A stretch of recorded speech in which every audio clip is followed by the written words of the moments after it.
여러분 지금 리플 가격 차트 보고 있죠? 올라갈까 내려갈까 매일 밤 잠 못 이루고 있을 겁니다. SEC 이겼으니까 이제 달에 간다는 사람들도 있고 아직 위험하다는 사람들도 있습니다.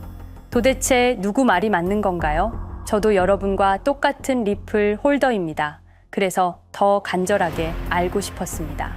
리플이 정말 오를 건지 아니면 또 다시 지옥을 볼 건지 말입니다. 그런데 조사를 하다가 소름 끼치는 사실을 발견했습니다. 지금 여러분이 느끼는 이 불안감, 2017년에도 똑같았습니다. 그때도 모든 호재가 완벽했거든요. 은행 파트너십, 기술력 인정, 시가총액 3위. 리플 홀더들은 이제 진짜 달에 간다고 외쳤습니다.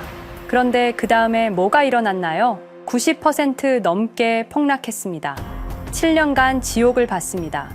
왜 그런 일이 벌어진 걸까요? 정말 시장 상황이 나빠서였을까요? 아닙니다. 누군가 의도적으로 리플을 짓밟았기 때문입니다. 그리고 지금 그 똑같은 상황이 반복되고 있습니다. 시장은 무너지고 있고 리플 홀더들은 불안해하고 있고 그 사이에서 누군가는 다시 칼을 갈고 있습니다. 여러분, 혹시 이런 생각 해보셨나요? 왜 하필 리플만 이런 고생을 해야 했을까? 왜 비트코인은 ETF까지 승인받으면서 승승장구하는데 리플은 7년간 소송에 시달려야 했을까? 우연일까요? 절대 아닙니다. 누군가 계획적으로 그렇게 만든 거예요. 그 누군가가 누구인지 알면 여러분도 소름이 돋을 겁니다. 2004년 어느 가을날 페이팔이라는 작은 회사가 15억 달러에 매각됩니다. 그때 돈을 받은 6명의 젊은이들, 일론 머스크, 피터 틸, 리드 호프만, 이들은 그 돈으로 실리콘밸리를 완전히 바꿔놓기 시작했어요. 그리고 2017년 리플이 그들의 계획에 위협이 되기 시작했을 때 체계적이고 조직적인 공격이 시작됐습니다. 언론 조작, 커뮤니티 분열, 거래소 압박, 그리고 마지막에 SEC 소송까지. 2020년 12월 22일 밤 SEC가 리플을 고소한다고 발표하기 30분 전부터 누군가 대량으로 리플을 팔기 시작했습니다. 누가 미리 알고 있었던 걸까요? 그리고 바로 그날 밤 비트코인이 사상 최고가를 기록했습니다. 모든 게 계획된 일이었습니다. 지금 여러분이 이번엔 다르다고 생각하는 동안 그들은 이미 다음 수를 준비하고 있을지도 모릅니다. 시장이 이렇게 불안한 상황이야말로 그들에게는 완벽한 기회거든요. 리플을 다시 한번 짓밟을 수 있는. 그렇다면 우리는 어떻게 해야 할까요? 매일 차트만 들여다보면서 불안해할 게 아니라 적을 정확히 알아야 합니다. 과거에 무슨 일이 일어났는지, 그들이 어떤 수법을 썼는지, 그리고 지금 어떤 계획을 세우고 있을지 오늘 그 모든 진실을 여러분께 공개하겠습니다. 여러분의 리플이 안전한지 아니면 또 다시 지옥을 볼 건지 그 답을 함께 찾아보시죠. 여러분, 제가 오늘 들려드릴 이야기는 단순한 투자 실패담이 아닙니다. 이것은 21세기 가장 정교한 금융 암살 사건에 관한 이야기입니다. 2020년 12월 22일 오후 우리가 투자했던 리플이 하루아침에 반토막이 났습니다. 당시 리플은 63% 급락했습니다. 마치 은퇴 자금이 하루아침에 반토막 나는 것과 같은 생존 본능을 자극하는 충격이었습니다. 그때 리플에 투자하셨던 분들이라면 누구나 기억하실 겁니다. 누군가는 그날 하루 만에 수천만 원을 잃었고 어떤 이는 수억이 사라지는 걸 그저 눈 뜨고 지켜볼 수밖에 없었습니다. 그리고 그날부터 진짜 전쟁이 시작됐습니다. 그때는 우리가 잘못 판단한 줄 알았습니다. 하지만 5년간 추적한 결과 알아낸 진실은 이것은 우연이 아니었습니다. 누군가 치밀하게 계획한 암살이었습니다. 먼저 왜 누군가가 리플을 없애려 했는지 이해해야 합니다. 스위프트라는 시스템을 아시나요? 현재 200여 개국 11,000개의 금융기관이 사용하는 글로벌 송금 네트워크입니다. 벨기에에 본부를 두고 있지만 실질적으로는 미국이 완전히 통제하고 있습니다. 스위프트가 왜 무서운 권력이라고 말을 하냐면요. 2012년 이란 핵제재 때 이란 은행들을 스위프트에서 완전 퇴출시켰습니다. 그 결과로 이란의 경제는 즉시 붕괴가 됐죠. 그리고 2022년 러시아의 우크라이나 침공 후 러시아 주요 은행들도 스위프트에서 퇴출됐는데 그 직후 바로 러시아의 루블화는 30% 이상 폭락했습니다. 즉 스위프트에서 쫓겨나면 그 나라는 국제거래에서 완전히 고립됩니다. 그런데 리플은 이 모든 것을 우회할 수 있었습니다. 며칠 걸리던 송금이 리플에선 5초면 끝났습니다. 기존엔 몇만 원씩 들던 수수료가 1원도 안 들었습니다. 거기다가 중개은행까지 불필요했습니다. 그리하여 2017년 리플의 위력이 증명되었습니다. 일본 SBI 그룹, 뱅크 오브 아메리카, 산탄데르 은행 등 200개 이상 금융기관이 리플 파트너십을 검토했습니다. 연간 200조 원 규모의 국제 송금 시장에서 리플이 스위프트를 완전히 대체할 수 있다는 것이 증명된 순간, 바로 이때 누군가에게는 생존 위기가 된 것입니다. 리플은 단순한 암호화폐가 아니었습니다.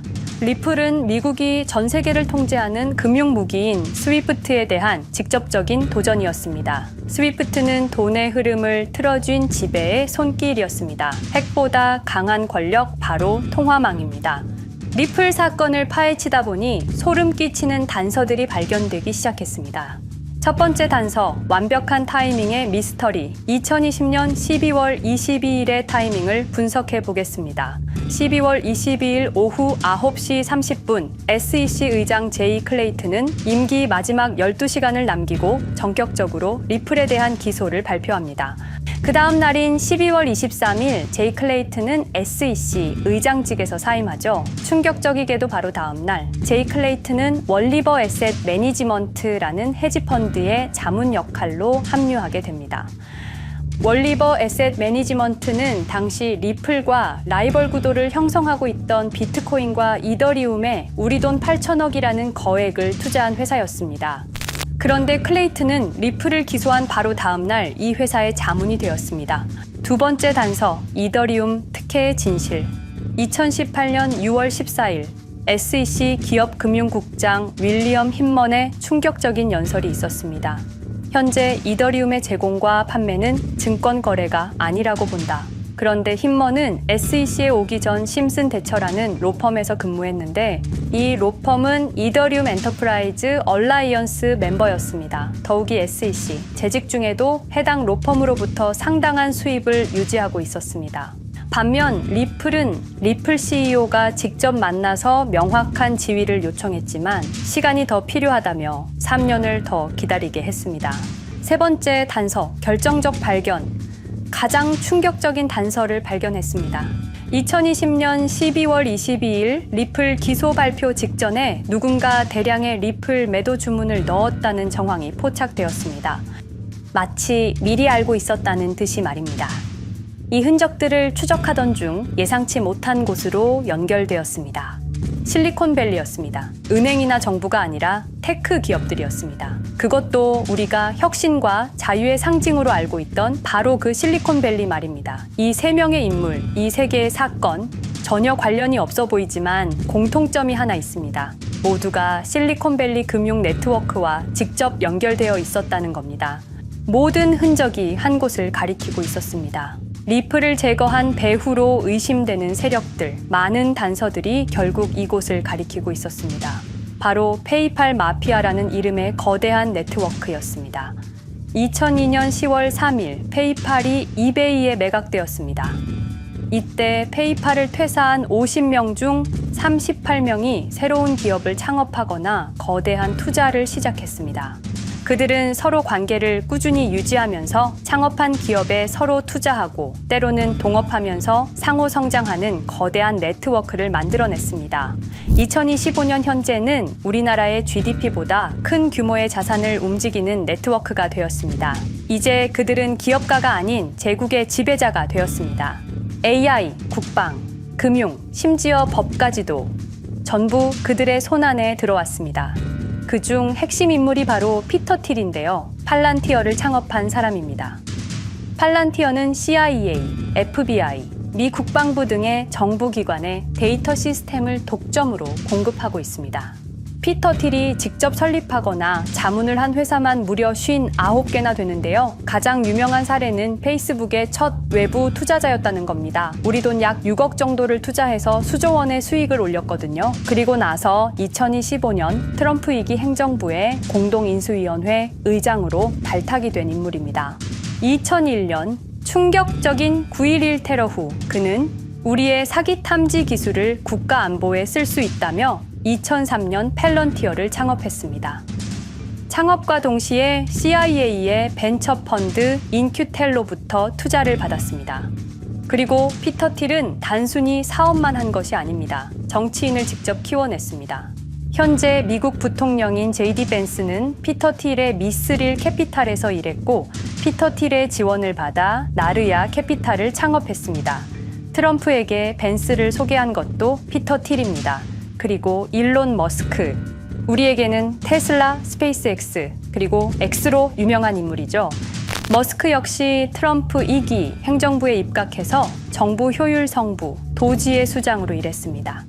연방정부 전체의 예산 삭감 권한을 가진 엄청난 자리였습니다만 지금은 트럼프와 갈등을 벌이고 있기도 하죠.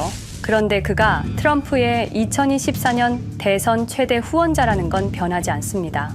무려 2억 9,148만 달러, 우리 돈으로 약 4,300억 원을 기부했는데요. 머스크는 그때부터 기술과 권력을 통합하려는 제국 건설에 나섰습니다. AI, 화성, 인터넷, 금융, 이제는 인류의 생각 그 자체까지 장악하려 하고 있습니다. 머스크는 원래 트럼프 지지자가 아니었습니다. 오히려 바이든을 지지했죠. 하지만 바이든 정부가 백악관 전기자동차 정상회담에서 GM과 포드는 초대하고 테슬라의 수장인 자신은 제외시키자 마음의 상처를 입은 머스크는 공화당 지지자로 돌아섰습니다. 그리고 머스크의 시장 조작 능력은 이미 입증되었습니다. 2021년 5월 환경 문제로 비트코인 결제 중단이라는 트윗 하나로 비트코인을 폭락시킨 후 뒤로는 더 싸게 매집했습니다. 그리고 데이비드 sak스, 현재 백악관 AI 및 암호화폐 차르로 있는 인물이죠.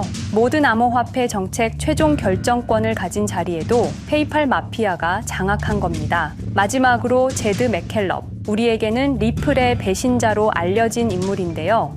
아시는 것처럼 리플 공동 창업자였지만 리플을 나와서 스텔라루멘을 출시한 사람입니다. 2013년 리플 퇴사 후 90억 개의 리플을 보유한 상태로 갈등을 벌이다가 결국 2022년 7월까지 리플을 완전 매도해서 4조 2천억의 천문학적인 수익을 올렸습니다. 자, 그런데 여기서 기묘한 커넥션이 나오는데요. 2025년 6월 페이팔의 페이팔 USD가 스텔라루멘 체인으로 이전을 발표합니다. 그리고 SEC 의장 제이 클레이튼도 이들과 연결되어 있었습니다.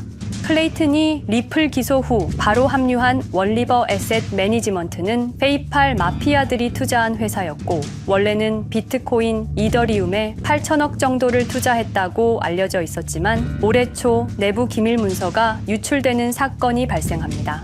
그 문서에는 스텔라루멘에 700억 가량 투자했다는 사실과 피터 틸의 팔란티어 주식 1조 6천억 원어치, 그리고 페이팔 USD에 대한 투자 내용도 있었습니다. 더욱 충격적인 건 리플 경쟁사들의 집중적인 투자를 이어오고 있었다는 겁니다. 이제 모든 퍼즐이 맞춰지는 느낌이죠. 페이팔 마피아의 리플 제거 작전을 시간 순으로 정리해보자면 1단계, 내부 침투. 제드 맥켈럽이 리플 공동 창업자로 참여해 핵심 기술을 습득한 후 2013년 의도적 갈등 조성 후 퇴사. 90억 개의 리플을 보유한 채 시한폭탄을 설치했습니다. 2단계, 정부 인프라 구축. 피터 틸의 펠런티어가 2003년 CIA 벤처 펀드 투자로 창업 후 2020년까지 주요 정부기관 핵심 시스템을 장악했습니다. 3단계, 경쟁사 특혜 공작. 윌리엄 힌먼을 통해 2018년 6월 이더리움은 증권이 아니다 발언을 이끌어내면서 리플을 3년간 의도적으로 지연시켰습니다. 4단계, 마지막 일격. 제이 클레이튼이 임기 마지막 12시간 전에 리플을 기소한 후 다음 날 사임, 바로 그 다음 날 리플 경쟁사에 투자하는 회사의 자문으로 합류했습니다. 5단계, 대체제 준비. 2023년 8월 페이팔 USD 스테이블 코인을 출시하고 2025년 6월 제드의 스텔라 블록체인으로 확장을 발표했습니다. 제드의 리플 매도 자금이 스텔라 개발에 투입되었습니다. 6단계, 정치권 완전 장악. 데이비드 sak스가 모든 암호화폐 정책 최종 결정권을 일론 머스크가 정부 예산 삭감 권한을 피터 틸이 트럼프 인수위원회 공동의장직을 차지했습니다. 동시에 테크 기업들의 로비 활동도 급증했습니다. 메타는 2024년 역대 최고 금액인 2,443만 달러를 로비로 지출. 메타의 로비스트는 2016년 31명에서 2024년 65명으로 증가했는데요. 의원 8명당 로비스트 1명을 붙인 꼴입니다. 아마존은 의원 6명당 1명씩 담당 로비스트가 붙을 정도로 규모를 확대했고요. 7단계 경쟁 세력 완전 제거. 데이비드 sak스가 백악관 정책 담당자로 취임한 지 2주 만에 리플이 지난 수년간 워싱턴에 배치해 놓은 주요 로비스트들이 하루아침에 모두 축출되었습니다. 공식적인 이유는 이해관계 충돌이었지만 실제로는 경쟁 세력 제거 작전이었습니다. 이로써 리플을 대변할 수 있는 마지막 정치적 통로마저 완전히 차단되었습니다. 페이팔 마피아의 계획은 리플 공격이 끝이 아니었습니다. 현재 새로운 타겟을 노리고 있습니다. 그리고 그 타겟은 단순한 암호화폐가 아닙니다. 그건 머스크조차 경계할 수밖에 없는 존재, 통제 불가능한 AI 코인이었습니다. 리플에 대한 공격이 성공한 것처럼 보이지만 그들이 아직 해결하지 못한 하나의 문제가 남아 있습니다. 한 AI 코인이 일론 머스크의 테슬라 AI와 xAI를 위협할 수 있는 기술력을 가지고 있다는 것입니다. 그래서 전략이 바뀌었습니다. 죽일 수 없으면 소유하자. 머스크가 이 코인을 경계하는 증거들이 몇 가지 있는데요. 지난 6개월간 머스크의 행동 변화가 포착되었습니다. xAI에 대한 급격한 추가 투자 발표가 이어졌고 테슬라 AI 개발 속도를 급격히 가속화시키고 있습니다. 그리고 특정 AI 기술에 대한 부정적 언급이 증가하고 있는데요. 이 AI 코인은 현재 진짜 AGI 구현이 가능한 탈중앙화 AI 네트워크를 구축하고 있고 초당 수십억 단위의 연산을 처리할 수 있는 진짜 분산형 뉴럴 네트워크 기반입니다. 수백만 개의 노드가 연결된 분산 뉴럴 네트워크, 테슬라도 메타도 이 기술만큼은 아직 구현하지 못했습니다. 현재 기술로는 단 하나뿐입니다. 그러나 시가총액은 테슬라의 500분의 1 수준으로 그들이 매집을 멈추지 않는 이유입니다. 2025년 초, 이 코인의 공식 계정이 X 플랫폼에서 노출 차단된 정황이 포착됐습니다. 광고 계정도 중지됐고 해당 코인에 대한 설명 영상들도 순식간에 사라졌습니다. 이유는 머스크의 경쟁이 될 수 있는 유일한 AI였기 때문입니다. AI는 이제 권력을 쥐는 자가 인류의 사고를 설계할 수 있는 시대의 열쇠입니다. 머스크가 이 코인을 완전히 소유하게 되면 그의 AI 제국은 완성될지도 모르겠습니다. 하지만 문제가 있습니다. 그들은 이 AI 코인을 죽이지 않았습니다. 그 대신 가격을 철저히 짓눌렀습니다. 검색에서는 사라졌고 알고리즘은 배제했습니다. 누군가는 관심 없는 프로젝트라고 말합니다. 하지만 진실은 정반대입니다. 지금도 머스크와 페이팔 마피아의 자금이 그 코인으로 조용히 흘러 들어가고 있습니다. 가격이 낮은 건 무가치해서가 아니라 그들이 싸게 사고 있기 때문입니다. 그런데 이 AI 코인의 정체를 여기 유튜브에서 공개하려 했지만 치명적인 문제를 발견했습니다. 2005년 페이팔의 웹 디자이너와 개발자들이 동영상 공유 서비스를 만들었는데 그게 바로 지금 여러분이 보고 계시는 유튜브입니다. 체드 헐리, 스티브 첸, 자베드 카림, 유튜브 창립자들도 모두 페이팔 출신입니다. 게다가 일론 머스크는 현재 X를 소유하고 있습니다. 이러한 플랫폼들에서 그들의 AI 제국을 방해하는 정보를 공개하면 검열당할 위험이 있습니다. 그런데 제가 이 코인의 정체를 세상에 폭로한 게 이번이 처음이 아닙니다. 어떤 이유에선지 그 영상은 삭제되었고 이후 채널도 더는 운영할 수 없게 되었습니다.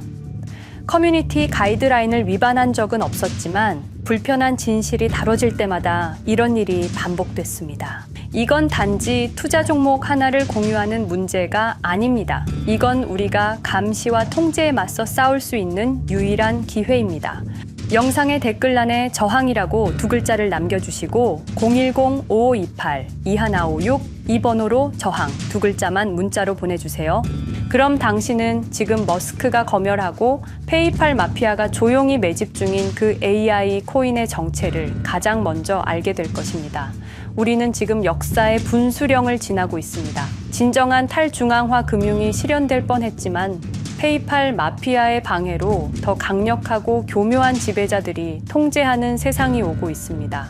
페이팔 마피아가 완성하려는 새로운 세계는 팔란티어를 통해 모든 거래를 실시간으로 감시하고 페이팔의 페이팔 USD를 통해 정부 마음대로 계좌를 동결시킬 수도 있고 차세대 스위프트를 통해 우리의 거래를 통제하고 AI 기술 독점을 통해 인류의 사고방식마저 장악하려는 겁니다.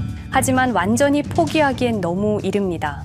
왜냐하면 진실을 아는 사람들이 늘어나고 있고 브릭스가 여기에 대한 대안을 만들고 있으며 리플의 기술적 우수성은 여전히 변하지 않았고 아직 머스크가 완전히 통제하지 못한 진짜 AI 혁명의 씨앗인 이 코인이 남아있기 때문입니다. 규제 환경이 바뀌고 진실이 밝혀지면 리플은 언제든 재평가받을 수 있습니다. 리플 홀더들이 당한 것은 개인 투자 실패가 아니었습니다. 이것은 21세기 금융 권력 투쟁에서 일어난 결정적 전투였습니다. 리플은 비록 일시적으로 억압받고 있지만 진정한 탈중앙화 기술은 결코 사라지지 않습니다. 하지만 이 전쟁은 아직 끝나지 않았습니다. 우리가 아무것도 하지 않으면 그들은 모든 것을 가져갈 겁니다. 머스크와 페이팔 마피아는 이 시대 최고의 지배자들입니다. 하지만 그들도 막지 못하는 단 하나가 있습니다. 바로 진실을 알아버린 개인들입니다. 우리는 지금 그들에 맞설 수 있는 거의 유일한 순간에 서 있습니다. 한 통의 문자, 그것은 단순한 신호가 아닙니다. 지금 움직이는 자만이 미래를 차지할 수 있습니다. 지금까지 이 긴 이야기를 들어주셔서 감사합니다. 제가 말씀드린 모든 것들은 사실을 기반으로 하며 대부분 공개된 기록들입니다. 기억하십시오. 우리가 침묵하는 순간 그들의 승리는 완성됩니다. 리플은 억압받았지만 그 정신은 살아남았습니다. 그리고 언젠가 진짜 자유로운 AI가 세상에 다시 등장할 그날까지 우리는 싸움을 멈추지 않을 것입니다. 010-5528-2156 이 번호로 저항 두 글자만 문자 보내주세요. 이 정보는 지금 공개적으로 전할 수 없습니다. 저항이라는 신호를 보내주신 분들께 제가 직접 확인 후 순차적으로 보내드리겠습니다. 당신의 작은 선택이 우리 모두의 미래를 바꿀 수 있습니다. 지금이 바로 우리가 다시 시작할 순간입니다. 저항에 동참해주세요.